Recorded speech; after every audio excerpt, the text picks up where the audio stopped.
Marc Lachiaiseray, Einstein et la relativité.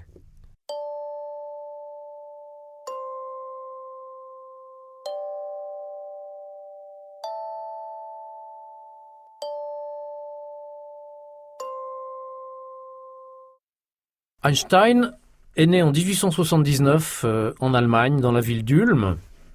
Et son enfance n'a absolument rien de remarquable. Il a même quelques difficultés à l'époque, à l'école, notamment en ce qui concerne l'apprentissage du langage. Et il se fait plutôt remarquer comme un élève perturbateur et étourdi.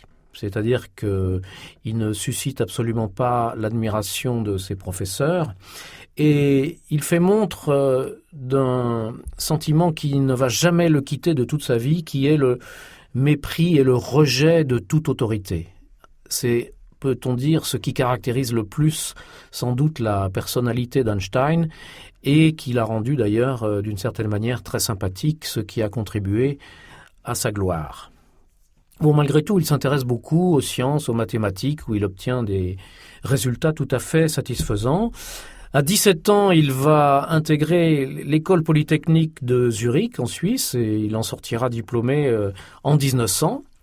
Et petit à petit, il va renoncer à rentrer à l'université, tout en continuant à travailler en autodidacte. Il s'intéresse beaucoup aux sciences, à la philosophie, il lit énormément et il se cultive, mais il se cultive tout seul, en dehors des cercles de la recherche ou de l'université.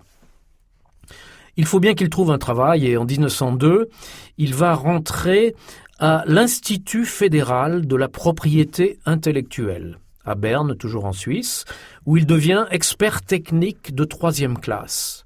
Ça n'est pas du tout un travail de recherche, ça n'est pas du tout un travail d'enseignement, ça n'a rien à voir avec finalement la recherche institutionnelle, et son travail consiste à évaluer les mérites des différents brevets qui sont soumis à cet institut. Et donc, il voit passer évidemment beaucoup de solutions à des problèmes techniques, mais absolument pas quoi que ce soit qui ait un rapport avec les domaines où il va exceller par la suite, à savoir ceux de la physique fondamentale. Mais au moins ce travail lui laisse l'esprit relativement libre et lui laisse du temps disponible, et il continue à étudier les œuvres des physiciens et des philosophes. Et en 1905, il va surprendre toute la communauté, puisque ce physicien encore totalement inconnu, totalement en dehors de tous les circuits de la recherche ou les circuits universitaires, va publier 3 articles qui vont vraiment révolutionner 3 branches différentes de la physique et qui vont initier, dans chacune de ces branches, une vision des choses totalement nouvelle. L'un de ces articles va constituer le fondement de la physique quantique, qui va se développer par la suite, pas vraiment sous l'impulsion d'Einstein lui-même, puisque ce seront d'autres physiciens comme Dirac, Schrödinger, Heisenberg, Bohr qui prendront le relais et qui mettront vraiment au point cette nouvelle physique, bien qu'Einstein continue à s'y intéresser et fasse partie des nombreux débats qui s'instaureront à son sujet.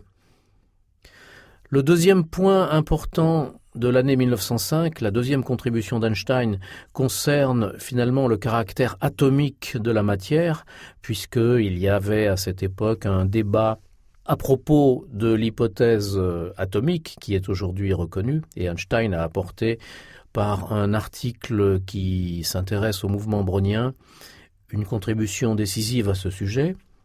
La troisième contribution d'Einstein cette année-là concerne l'introduction de la théorie de la relativité restreinte, donc en 1905. C'est une nouvelle vision du monde qui va s'instaurer, et cette introduction répond à une crise qui s'était initiée dans la physique dès la fin du XIXe siècle, dès le milieu même du XIXe siècle, qu'on peut appeler la crise cinématique, et qui se résume en un conflit entre le comportement de la matière et le comportement de la lumière, le comportement cinématique. En effet, la matière obéit à des lois que nous connaissons bien, des lois de composition des vitesses, qui est que les vitesses se composent en s'additionnant. C'est quelque chose dont nous avons tout à fait l'habitude, quelque chose qui a été établi par les lois de la cinématique newtonienne ou galiléenne, puisque en ce qui concerne la cinématique, Newton a repris les conceptions de Galilée. Donc, pour la matière, les vitesses se composent en s'additionnant, alors que pour la lumière, c'est totalement différent, puisque la vitesse de la lumière reste toujours constante et ne s'additionne jamais avec celle de la source. Et c'est quelque chose que les physiciens vont confirmer de manière de plus en plus certaine au cours du XIXe siècle par des observations et des expériences. Notamment la célèbre expérience de Michelson et Morley au milieu du XIXe siècle. Il y a donc un conflit entre le comportement de la matière, le comportement de la lumière, et ce conflit, les physiciens sont bien conscients qu'il faut le résoudre parce que finalement c'est une sorte d'épine dans leur vision du monde. Elle est d'une certaine manière duale, elle est conflictuelle et ça ne peut pas durer comme ça.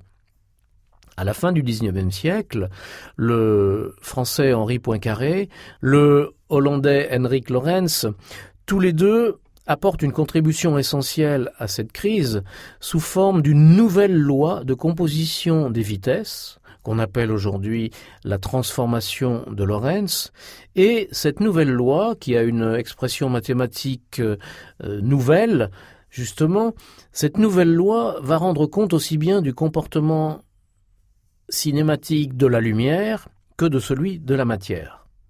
Ça fonctionne. Malheureusement, on ne comprend pas du tout ce que peut bien vouloir dire cette loi.